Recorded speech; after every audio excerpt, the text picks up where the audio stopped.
Hello friends, स्वागत है आपका हमारे इस चैनल पे। तो आज हम बात करेंगे सीआरपीसी के चैप्टर 18 के बारे में, जहाँ पे ट्रायल बिफोर सेशन कोर्ट यानी कि जो सेशन न्यायालय द्वारा विचारण किया जाता है उसके बारे में पूरी प्रोसीजर बताई गई है। धारा 225 से लेकर 237 तक। तो क्या डायरेक्ट कॉग्निजेंस से लेकर सेशन न्यायालय ट्रायल चला सकता है?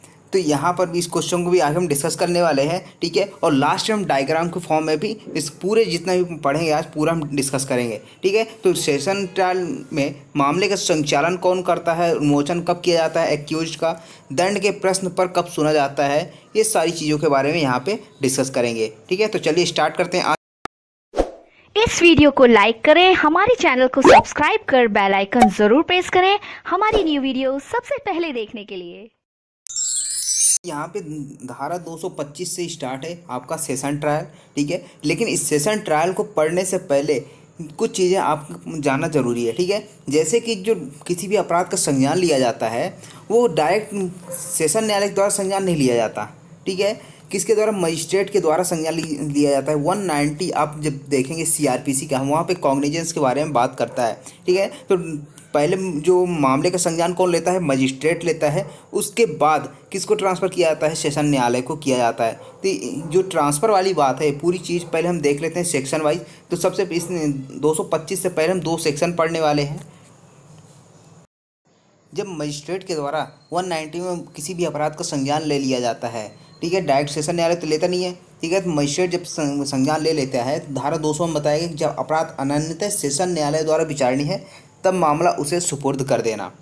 जब मामला मजिस्ट्रेट के समक्ष आता है और जो मामले है उसको प्रत्यक्षतः देखने से ही क्या लगता है मजिस्ट्रेट को, यह प्रतीत होता है कि जो मामला है वो सेशन न्यायालय के द्वारा विचारणीय है, तो क्या करेगा? धारा 207 और 208 के उपबंधों का अनुपालन करेगा। कौन? ये मजिस्ट्रेट करेगा। उसके बाद मामला क्या कर देगा? सेशन न्यायालय को यहाँ पर सुपुर्द कर देता है, ताकि जो मामला है उसका विचारण किसके द्वारा किया जा सके? सेशन न्यायालय के द्वारा, ठीक है। और यहाँ पे एक लास्ट पॉइंट आप देख सकते हैं कि जब मामले के सेशन न्यायालय को सुपुर्द किया जाने की लोक अभियोजक सूचना देगी, ठीक है। जब मामला सेशन न्यायालय को ट्रांसफ़र किया जाता है मजिस्ट्रेट के द्वारा, तब वहाँ पे जो लोक अभियोजक होता है, पीपी जिसको बोला जाता है, पब्लिक प्रोसिक्यूटर, ठीक है, उसको यहाँ पे मामले की सूचना दी जाती है कि जो मामला है वो सेशन न्यायालय द्वारा विचारणीय है, ठीक है। तो जो यहाँ पे लोक अभियोजक है वो मामले का संचालन करता है पहले। ये 225 में आपको देखने को मिलेगा, ठीक है। ये तो हो गई कि जब मामला आया प्रत्यक्षतः उसको पता चल गया कि सेशन न्यायालय विचारणीय है तो उसको ट्रांसफ़र कर दिया। लेकिन यदि मान लीजिए यहाँ पे ट्रायल चला देता है, मजिस्ट्रेट चला देता है, और बाद में पता चलता है कि ये मामला क्या है, सेशन न्यायालय द्वारा विचारणीय है, तो यहाँ पे क्या है कि निर्णय सुनाने के पहले ही क्या कर सकता है मजिस्ट्रेट? मामले को ट्रांसफ़र कर सकता है, लेकिन 209 के तहत नहीं करेगा, ठीक है। ये किस सेक्शन के तहत करेगा? धारा 323 के तहत, ठीक है। तो यहाँ पे आपको सीआरपीसी की जब धारा 323 है, यहाँ पे बताया गया है कि प्रक्रिया जब जांच या विचारण के प्रारंभ पश्चात मजिस्ट्रेट को पता चलता है कि मामला सुपुर्द किया जाना चाहिए किसको? सेशन न्यायालय को, तब यहाँ पर बताया गया है कि उस मामले को ट्रांसफ़र कर सकता है। लेकिन कब कर सकता है? जो निर्णय पर हस्ताक्षर करने के पूर्व कार्यवाही के किसी भी स्टेज पर क्या कर सकता है मजिस्ट्रेट? मामले को ट्रांसफ़र कर सकता है। और जब मामले को ट्रांसफ़र कर दिया जाएगा तो यहाँ पर जो चैप्टर 18 के उपबंध ऐसी सुपुर्दगी को लागू होंगे, यानी कि जो ट्रायल चलेगी आगे वो चैप्टर 18 के तहत सेशन न्यायालय चलाएगा। तो ये तो बात हो गई जब मामले ट्रांसफ़र किया जाता है, ठीक है। डायरेक्ट भी संज्ञान ले सकता है, लेकिन कहाँ पे? कुछ जहाँ पे एक्सप्रेसली बताया गया है, जैसे कि आपको 199 सीआरपीसी में सब सेक्शन 2 में बताया गया है। सब सेक्शन 2 में क्या होता है कि जो वीआईपी डेफेमेशन होता है राष्ट्रपति के खिलाफ या फिर उपराष्ट्रपति या फिर और भी सारे वहाँ पे पोस्ट बताए गए हैं, पद बताए गए, मंत्री बताए गए हैं, उनके खिलाफ यदि डेफेमेशन होता है तो डायरेक्ट कॉग्निजेंस कौन लेता है? सेशन न्यायालय लेता है। ये एक्सप्रेसली यहाँ पर बता दिया गया है। लेकिन जहाँ पर एक्सप्रेसली नहीं बताया गया है तो वहाँ पर या तो 209 के तहत ट्रांसफ़र होगा या फिर 323 के तहत यहाँ पे इस सेक्शन के तहत ट्रांसफ़र होगा। जब इस ट्रांसफ़र हो जाएगा तो मामला संज्ञान कौन ले लेगा? सेशन न्यायालय ले लेगा यहाँ पर। उसके बाद वहाँ पे ट्रायल चलाएगा। अब बात करते हैं 225 से। अब यहाँ पे धारा 225 क्या बात करती है कि विचारण का संचालन लोक अभियोजक द्वारा किया जाना। तो सेशन न्यायालय के समक्ष प्रत्येक विचारण अभियोजन का संचालन लोक अभियोजक द्वारा किया जाएगा। यानी स्टार्टिंग कौन करेगा? लोक अभियोजक जो है उसका संचालन करेगा। मामले के जो भी यहाँ पे ट्रांसफ़र होके आए हैं या फिर सेशन न्यायालय से जो भी मामले आते हैं उसका संचालन कौन करता है? लोक अभियोजक ही करता है। ये धारा 225 कह दी है। और धारा 226 क्या बात करती है कि अभियोजन के मामले के कथन का आरंभ अब यहाँ पे संचालन कौन कर रहा है ये बता दिया गया है 225 में कौन करेगा, सेशन न्यायालय करेगा उसका संचालन।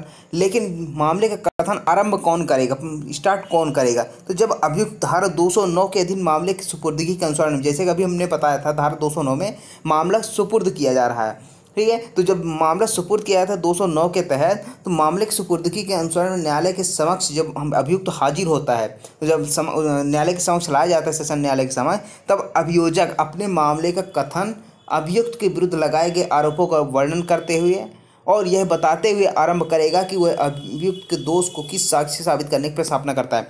अब यहाँ पे जब मामला आता है 209 के तहत सुपुर्दगी के बाद और अभियुक्त को लाया जाता है सेशन न्यायालय के समक्ष, तब जो पब्लिक प्रोसिक्यूटर है यानी अभियोजक है वो अपने मामले को क्या करेगा, अपना स्टेटमेंट देगा। और स्टेटमेंट कौन सा, जो एक्यूज्ड के विरुद्ध जो आरोप लगाए गए हैं, ठीक है ना, एक्यूज्ड के विरुद्ध जो आरोप लगाए गए हैं उसका वर्णन करेगा, क्या आरोप है, और यह भी बताएगा कि जो आरोप लगाए गए हैं अभियुक्त को वो किस प्रकार से साबित किए जाएंगे, कौन सा साक्ष्य लाया जाएगा, कौन सा एविडेंस लाया जाएगा, यहाँ पर ये सारी चीज़ें बताएगा, ठीक है।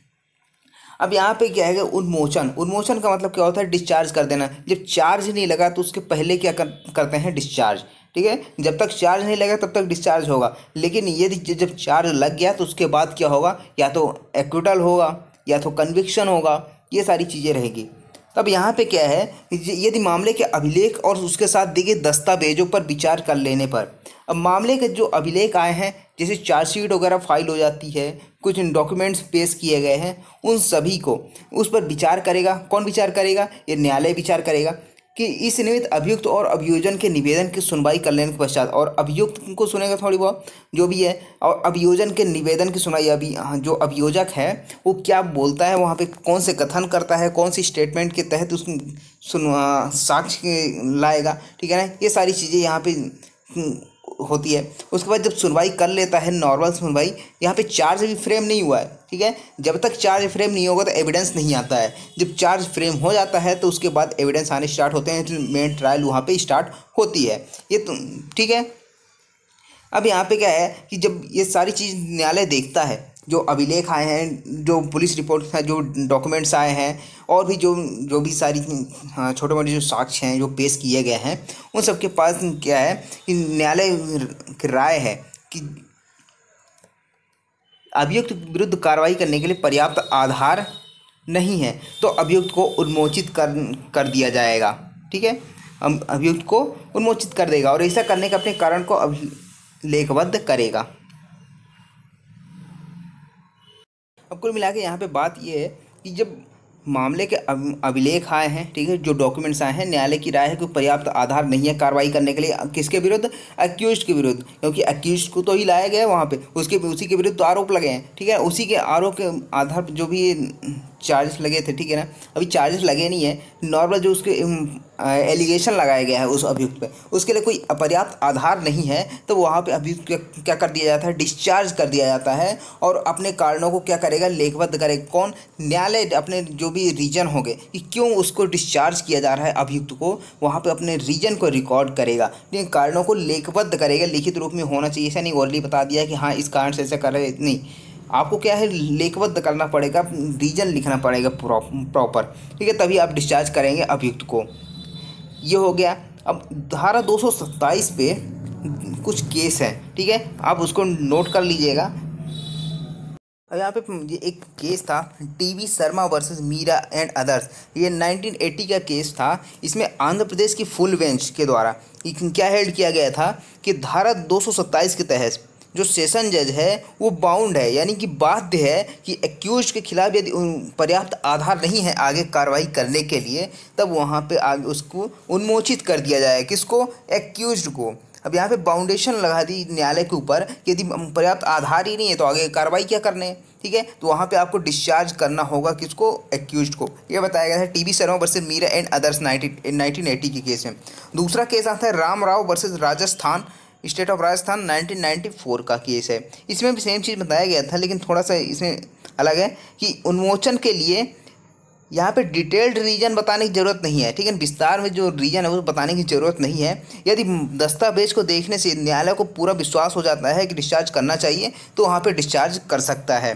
डिटेल्ड रीजन बताने की ज़रूरत नहीं, विस्तार में रीजन बताने की ज़रूरत नहीं है। आप शॉर्ट में उसको बता सकते हैं, लिख सकते हैं, लेखवत कर सकते हैं और उसको डिस्चार्ज कर सकते हैं। किसको? एक्यूज्ड को। ठीक है, ये 2 केस थे, T B Sharma versus Meera and others और रामा राव वर्सेस राजस्थान। अब यहाँ बात आती है आरोप विरचित करने की, ठीक है ना। जो चार्जेस फ्रेम होते हैं ये इसी सेक्शन के तहत आप यहाँ पे फ्रेम होंगे। आरोप विरचित का ये सेशन ट्रायल का है। उसके बाद आपका चैप्टर 19 बात करता है आपका मजिस्ट्रेट द्वारा जो ट्रायल चलती है वारंट मामले में, ठीक है, वहाँ पे 19। उसके बाद 20 आता है कि समन मामलों में विचारण। उसके बाद 21 आता है संक्षिप्त मामलों में विचारण, ठीक है।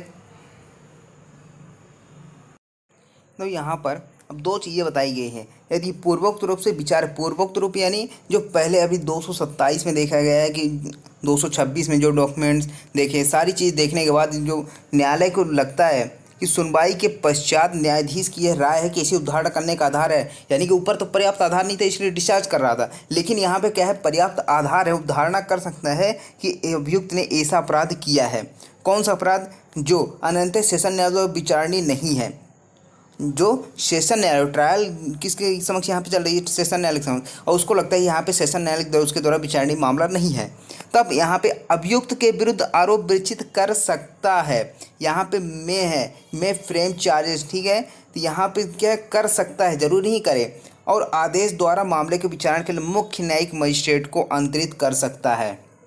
अब मामला किसके द्वारा? सेशन न्यायालय द्वारा क्या है? पर्याप्त आधार तो है या एक्यूज ने क्या किया है? अपराध किया है, लेकिन जो अपराध किया है वो सेशन न्यायालय द्वारा विचारणीय नहीं है, ठीक है। तो क्या करेगा? या आरोप फ्रेम कर सकता है, ठीक है, चार्जेस फ्रेम कर सकता है, या फिर और क्या कर सकता है? आदेश दे सकता है किसको? मुख्य न्यायिक मजिस्ट्रेट को, आप इसका ट्रायल चलाएं, या फिर कोई अन्य प्रथम वर्ग मजिस्ट्रेट, यहाँ पे जुडिशियल मजिस्ट्रेट हो गया, मुख्य चीफ जुडिशियल मजिस्ट्रेट, या फिर जो प्रथम वर्ग JMFC है उसको ऐसी तारीख को जो है ठीक समझे अभियुक्त को ऊपर यथास्थिति मुख्य न्यायिक मजिस्ट्रेट और प्रथम वर्ग न्यायिक मजिस्ट्रेट के समक्ष हाजिर होने का निर्देश दे सकता है। लेकिन किस मामले में? जबकि अपराध तो किया गया है अभियुक्त के द्वारा, लेकिन यहाँ पे ट्रायल कौन चला? सेशन न्यायालय द्वारा चलाने योग्य नहीं है। यहाँ पे या तो मुख्य न्यायिक मजिस्ट्रेट को या प्रथम वर्ग मजिस्ट्रेट को के लिए आदेश कर सकेगा और अभियुक्त को कहेगा कि यहाँ पर किसी निश्चित तारीख पर क्या करें, यहाँ पे उपस्थित हो, किसके समक्ष? या तो मुख्य न्यायिक मजिस्ट्रेट के समक्ष या प्रथम वर्ग मजिस्ट्रेट के समक्ष। अब यहाँ पे जो प्रथम वर्ग मजिस्ट्रेट है या फिर मुख्य न्यायिक मजिस्ट्रेट है, यहाँ पर क्या है कि जो मजिस्ट्रेट है वो मामले को कैसा समझेगा कि इसका विचारण किस प्रकार से किया जाएगा कि पुलिस रिपोर्ट में संस्थित वारंट मामलों के विचारण के लिए प्रक्रिया के अनुसार किया जाएगा। अभी तो यहाँ था कि मान लीजिए जो मामला है सेशन न्यायालय के द्वारा विचारणीय है तो सेशन न्यायालय द्वारा करता 225 से स्टार्ट है, उसका पूरा प्रोसीजर यहाँ पे है। लेकिन यदि मान लीजिए जो वारंट मामला है, जो प्रथम वर्ग मजिस्ट्रेट है, मुख्य न्यायिक मजिस्ट्रेट है, और मामला कैसा वारंट मामला है, तो वारंट मामले के विचारण के लिए जो प्रक्रिया बताई गई है उसके अनुसार यहाँ पर उसका ट्रायल किया जाएगा। तो ये कहाँ पे बताया गया है? ये आपका चैप्टर 19 में बताया गया, सेक्शन 238 से, ठीक है, 238 से उसका प्रोसीजर बताया गया, वारंट मामलों के विचारण की प्रक्रिया। तो उसी प्रकार से यहाँ पर प्रक्रिया अपनाई जाएगी। लेकिन यदि मान लीजिए जो मामला है वो सेशन न्यायालय द्वारा ही विचारणीय है, ठीक है ना, ट्रायल कौन चलाना है, किसको चलाना है उस अपराध का? सेशन न्यायालय को। तो उस न्यायालय द्वारा विचारणीय है तो अभियुक्त के विरुद्ध आरोप लिखित रूप में विरचित करेगा। यहाँ पे सेल लिखा है, ठीक है ना, यहाँ पे आरोप फ्रेम करेगा वो। लेकिन यदि मान लीजिए इसके द्वारा विचारणीय नहीं है तब यहाँ पे क्या करेगा? ट्रांसफ़र कर देगा। किसको? चीफ जुडिशियल मजिस्ट्रेट या प्रथम वर्ग मजिस्ट्रेट को। और ये जो मजिस्ट्रेट हैं किस प्रकार के ट्रायल चलाएंगे? जो पुलिस रिपोर्ट पे संस्थित वारंट मामले के विचारण जो बताया गया है उसकी प्रक्रिया बताई गई है जो, उसी के अनुसार यहाँ पे ट्रायल चलाया जाएगा। ये 228 में बता दिया गया है।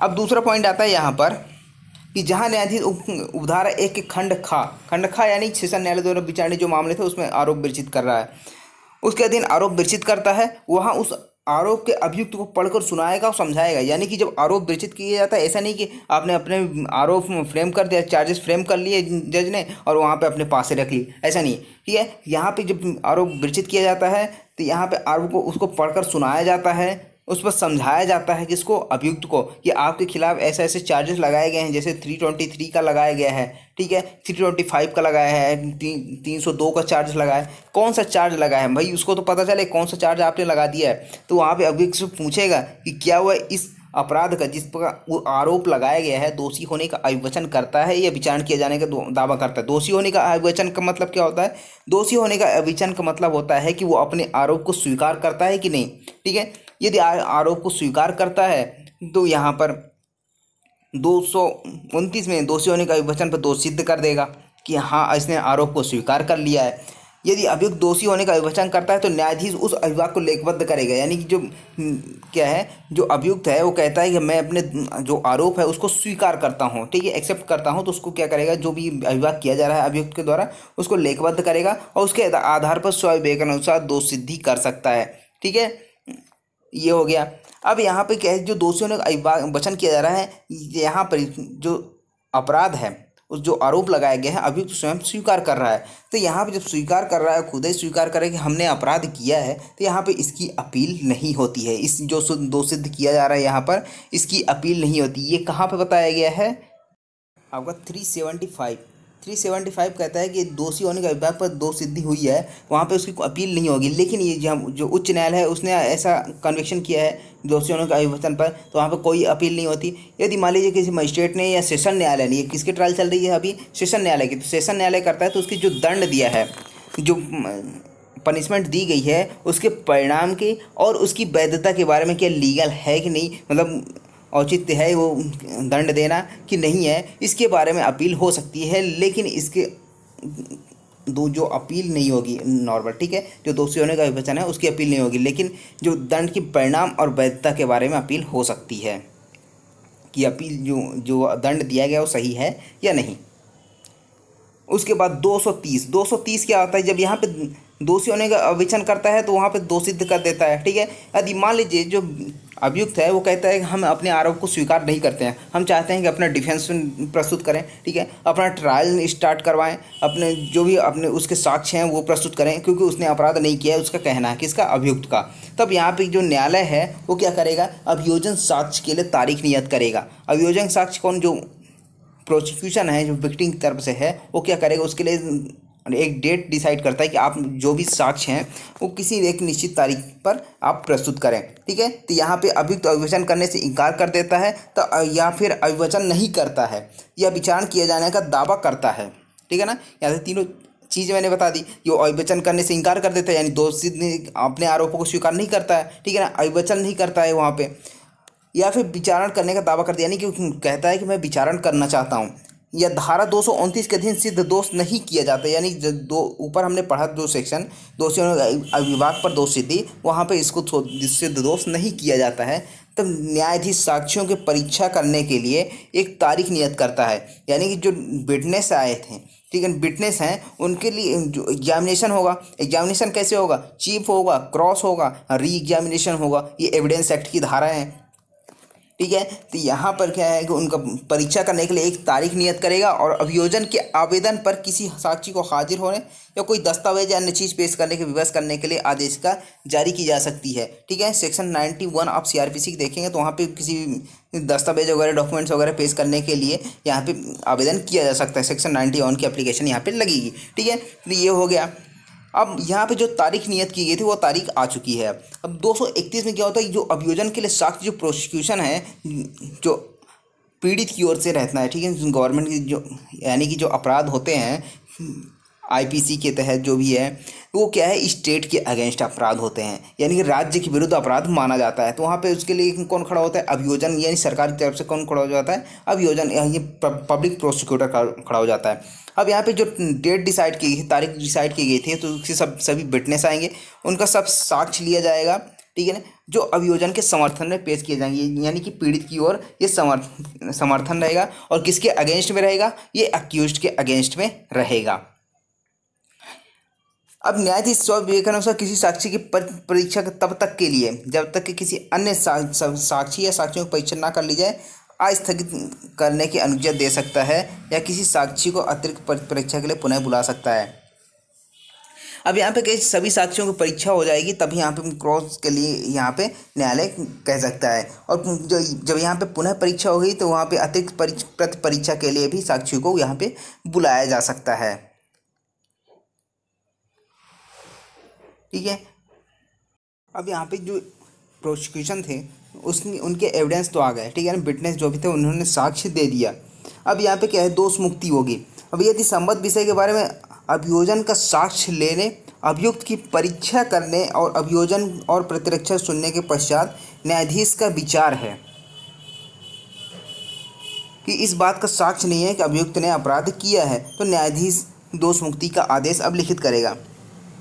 अब यहाँ पर क्या है, जो उसके एविडेंस आ गए, वहाँ पे अभियुक्त की परीक्षा की, ठीक है, अभियुक्त की परीक्षा हुई और अभियोजन और प्रतिरक्षा को सुनने के पश्चात जो प्रतिरक्षा हुई, ठीक है ना, अभियोजन ने जो भी एग्जामिनेशन किए, विटनेसेस किए, उन सभी को देखने के बाद न्यायालय को लगता है कि इस बात को कोई साक्षी नहीं है कि अभियुक्त ने अपराध किया है, ठीक है। तो जब चार्ज फ्रेम हो गए तो यहाँ पे डिस्चार्ज तो कर नहीं सकता, क्योंकि चार्ज फ्रेम होने के पहले डिस्चार्ज होता है। तो यहाँ पे न्यायालय क्या करेगा, न्यायाधीश क्या करेगा, दोष मुक्ति का आदेश अभिलिखित करेगा, यानी उसको दोष मुक्त कर दिया जाएगा, किसको, एक्यूज्ड को, ठीक है, ये होगी। अब यहाँ पे 233 आता है कि प्रतिरक्षा आरंभ करना। यदि मान लीजिए दोष मुक्ति का आदेश नहीं होता है तब यहाँ पे न्यायालय क्या करेगा, कहेगा कि अपना डिफेंस पेश करो। किसको बोलेगा, जो एक्यूज्ड पर्सन है उसी को बोलेगा। लेकिन यहाँ पे धारा 232 के बाद, ठीक है, और 233 के पहले एक सेक्शन आती है 313, ठीक है।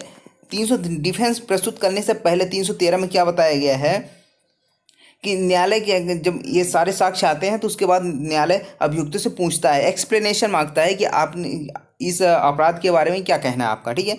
वो उससे जनरल एक्सप्लेनेशन पूछता है, साधारणतः स्पष्टीकरण पूछता है उस अपराध के बारे में, ठीक है। तो यहाँ पे जो स्पष्टीकरण मांगता है इसके बारे में जो अभियुक्त है वो बाध्य नहीं है कि कुछ उसमें कहे या ना कहे, उसके जो बोलता है वो शपथ पर नहीं होता है। ये 313 में बताया गया है, ठीक है।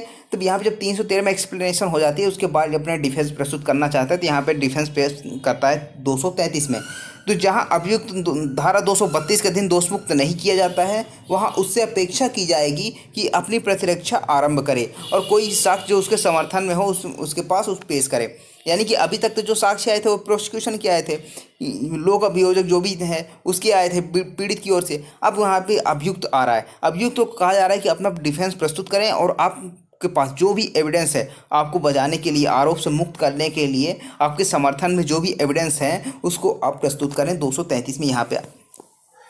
अब यहाँ पे यदि अभियुक्त कोई लिखित कथन देता है तो न्यायाधीश उसे अभिलेख में फाइल करेगा। यानी कि जो लिखित कथन देता है, रिटन स्टेटमेंट देता है अपने आरोप के बारे में, आरोप से मुक्त होने के लिए जो भी कथन देता है वो वहाँ पर अभिलेख में फाइल किया जाएगा। ये एग्जाम में पूछा जाता है, ठीक है, कि अभियुक्त लिखित कथन देता है तो उसे न्यायालय अभिलेख में फाइल करता है। ये कहाँ पर है तो आपको बताना पड़ेगा 233 के सबसेक्शन 2 में है, ठीक है। 233 के सबसेक्शन 2 में ये आया हुआ क्वेश्चन है, ये हो गई। अब यहाँ पे यदि अभियुक्त किसी साक्षी को हाजिर होने या दस्तावेज चीज या पेश करने विवश करने का कोई आदेश का जारी करने का आवेदन करता है तो न्यायाधीश एक आदेश का जारी करेगा। अब यहाँ पे ऊपर हमने देखा था 231 में क्या था कि जो प्रोसिक्यूशन है वो आवेदन कर रहा था।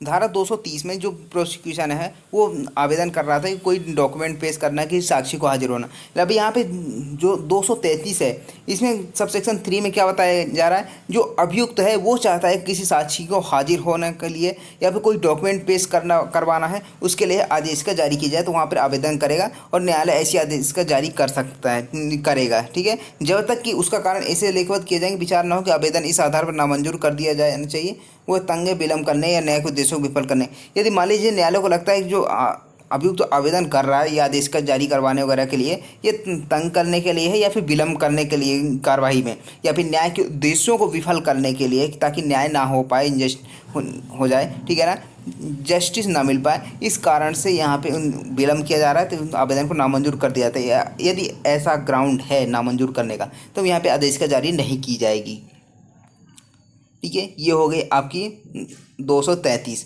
अब ये हो गया, ठीक है ना, प्रोसिक्यूशन के एविडेंस आ गए, एक्यूज्ड के एविडेंस आ गए। अब यहाँ पे क्या होगा, अब बहस होगी, ठीक है ना। बहस 234 में आ गया, जब प्रतिरक्षा के साक्ष्यों की यदि परीक्षा समाप्त हो जाती है तो अभियोजक अपने मामले का उपसंहार करेगा और अभियुक्त का या उसका प्लीडर उत्तर देने का हकदार होगा। यानी कि जब उसके साक्षी आगे प्रतिरक्षा वाले, ठीक है, डिफेंस वाले, जो डिफेंसिव एविडेंस होते हैं, ठीक है ना,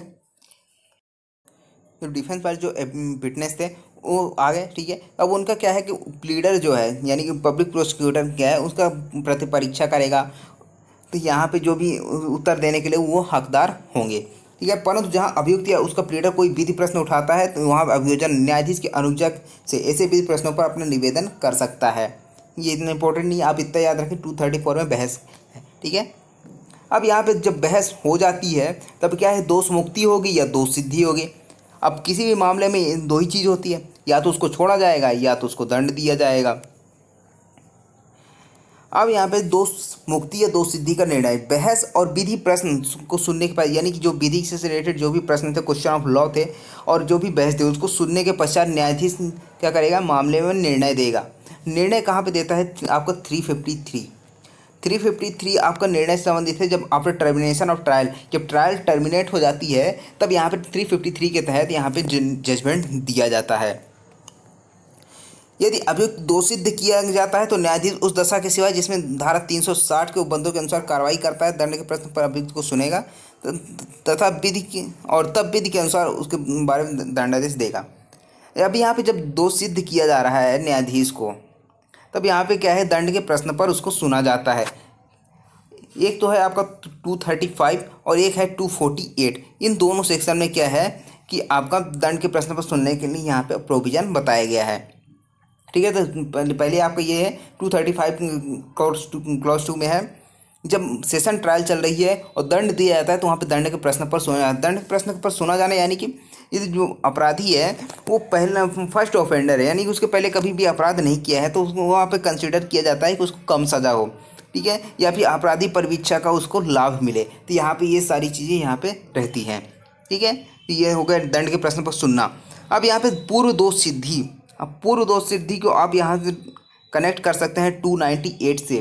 298 में क्या बताया गया है कि पूर्व दोष सिद्धि प्रीवियस कन्विक्शन कैसे साबित किया जाएगा, ठीक है। तो यहाँ पे क्या है, जब जजमेंट की कॉपी दे सकते हैं आप, इस प्रकार से साबित कर सकते हैं, ये 298 में बताया गया है। अब पूर्व दोष सिद्धि ऐसे मामले जिसमें 211 के उपधारा 7 के उपबंधों के अधीन पूर्व दोष सिद्धि का आरोप लगाया गया है। यानी कि हमने जो चार्ज पढ़ा था 211, ठीक है, 211 में हमने एक क्लॉज पढ़ा था क्लॉज 7, जहाँ पे प्रीवियस कन्विक्शन के बारे में बताया गया कि पूर्व दोष सिद्धि का भी वहाँ पे जिक्र करना होगा जब चार्ज लगाया जाता है, ठीक है ना। तो चार्ज में क्या क्या चीज़ें, कंटेंट्स क्या क्या होने चाहिए, उसमें एक ये भी कंटेंट्स था कि पूर्व दोष सिद्धि का भी वर्णन करना होगा, आरोप लगाना होगा कि आप पूर्व दोष सिद्धि भी है। और अभियुक्त ये स्वीकार नहीं करता कि आरोप में किए गए अभिकथन के अनुसार उसे पहले दोषित किया गया था। न्यायाधीश उक्त अभियुक्त धारा 229 या 235 के दोषित करने के पश्चात अभियुक्त अभिकथित पूर्व दोष सिद्धि के बारे में साक्ष्य ले सकेगा, उस पर निष्कर्ष अभिलेखित कर सकेगा। यानी कि जब अभियुक्त है वो कहता है कि पहले दोष सिद्धि हुई नहीं थी, ठीक है ना, और अभियोजन का कहना है कि उसका पूर्व दोष सिद्धि थी, यानी प्रीवियस कन्विक्शन था किसी अपराध में, तब यहाँ पे उसको साबित किया जा सकता है, ठीक है।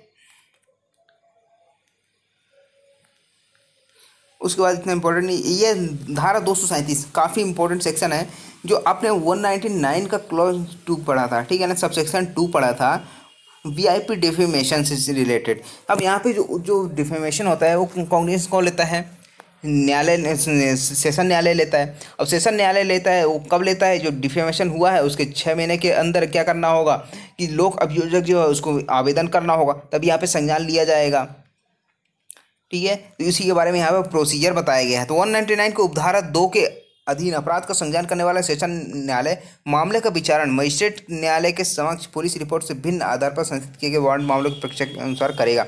यानी कि जो यहाँ पे आवेदन किया जा रहा है कि इसकी जो ट्रायल चलाई जाए, जो डिफेमेशन हुआ है, ठीक है, कौन चलाए, यहाँ पे सेशन न्यायालय चलाए। तब यहाँ पे प्रक्रिया कौन सी अपनाएगा, जो प्रक्रिया अपनानी है ये कौन सी अपनाएगा, जो पुलिस रिपोर्ट से भिन्न आधार पर मामले संस्थित किए जाते हैं उसके लिए जो प्रोसीजर है वारंट मामलों के लिए, तो वहाँ पर ये प्रोसीजर अपनाया जाएगा। तो ये प्रोसीजर है कहाँ पे, तो आपको जो धारा 244 है वहाँ से लेकर 247 तक में यहाँ पे आपको पूरा प्रोसीजर यहाँ पे दिखेगा। ठीक है, ये कौन सा है, ये पुलिस रिपोर्ट से भिन्न आधार पर संस्थित किए गए वारंट मामलों के विचारण के लिए प्रक्रिया यहाँ पे बताई गई है। तो इस प्रक्रिया के आधार पर यहाँ पे मामले का मामले का ट्रायल चलाएगा। परंतु जब सेशन न्यायालय उन कारणों से जब लेखबद्ध किए जाएंगे अन्यथा निर्देश देता है, उस व्यक्ति की जिसके विरुद्ध अपराध किया जाना कथित अभियोजन के साक्षी के रूप में परीक्षा की जाएगी। यानी कि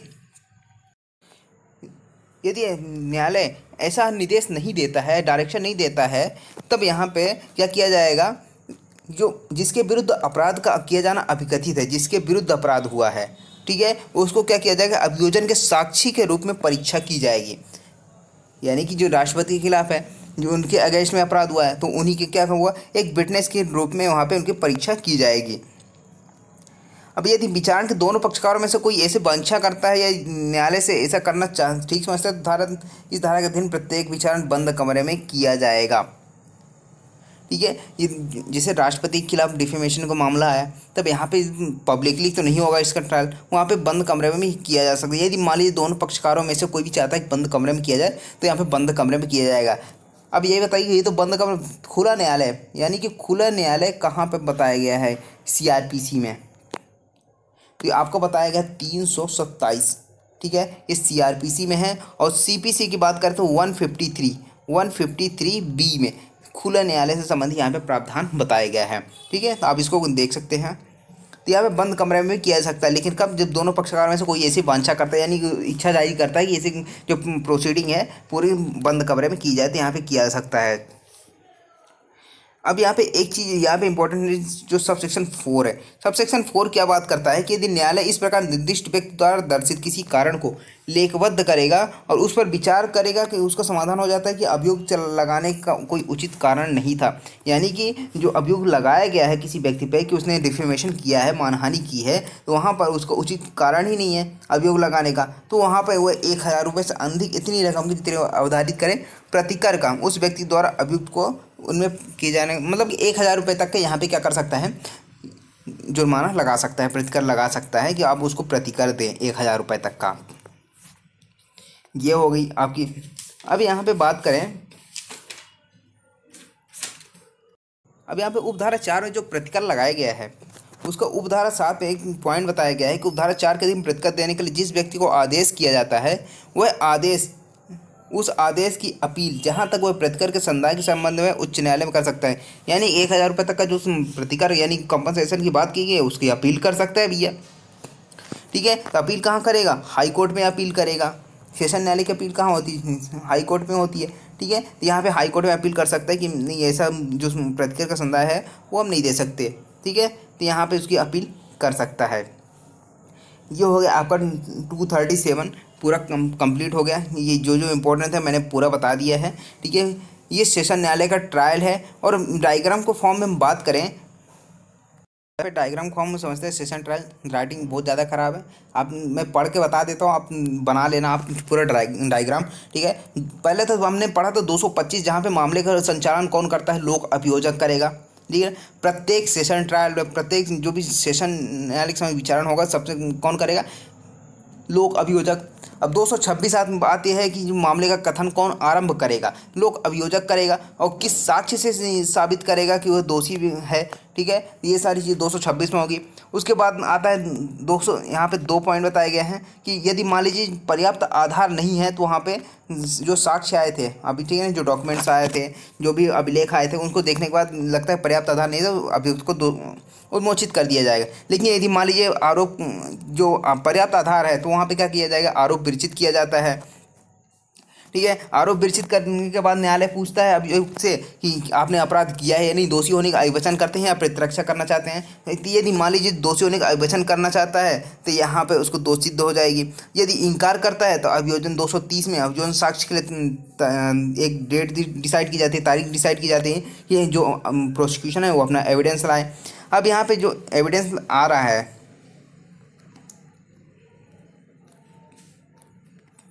ठीक है, जो 231 हैं, 231 में क्या है, अभियोजन साक्ष्य लिया जाएगा। अब 230 में क्या हुआ था, जो तारीख डिसाइड हुई थी विचारण करना चाहता था अभियुक्त, तो वहाँ पे तारीख डिसाइड हुई कि आप अपना एविडेंस लाएं, अभियोजन पक्ष, तो वहाँ पे साक्ष्य लिया जाएगा।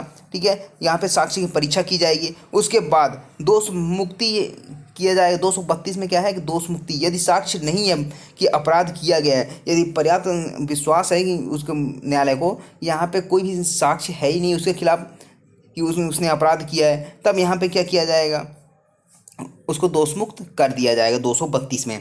अब 233 आता है। 233 क्या है कि दोष मुक्त नहीं होता है, जो अभियुक्त दोष मुक्त नहीं हुआ तो वह प्रतिरक्षा आरंभ करेगा। कौन आरंभ करेगा, अभियुक्त करेगा। अपने जो भी उसके एवज में उसके समर्थन में एविडेंस आए हैं वो सारी चीज़ यहाँ पे पेश करेगा। जब यहाँ पे दोनों के एविडेंस आ गए उससे बहस होगी। बहस होने के बहस किस पे होगी, क्वेश्चन ऑफ लॉ पे होगी, तो वो उस पे हो सकती, क्वेश्चन ऑफ लॉ पे हो सकती है। ठीक है, उसके बाद क्या होगी 235 में क्या होगा, दोष मुक्ति होगी या दोष सिद्धि का निर्णय होगा। ठीक है, ये हो गया। अब यहाँ पे ये दोष मुक्ति या दोष सिद्धि हो गई। लेकिन यदि मान लीजिए प्रीवियस कन्विक्शन है तो 236 आ जाएगा, उसमें भी ये साबित करना होगा। उसके बाद 237 आ गया। 237 में क्या बताया गया, 199 के सबसेक्शन 2 यहाँ पे प्रोसीजर बताया गया, मानहानि से संबंधित बताया गया है। ये हो गया पूरा है आपका डायग्राम हो गया। अब इसको बना लीजिए पूरा एक चार्ट फॉर्म में, ये आपको एक जगह मिलेगा, आसानी से याद हो जाएगा। ठीक है, तो आई होप आपको ये पूरा समझ में आया होगा। Thank you so much for watching legalisation sir.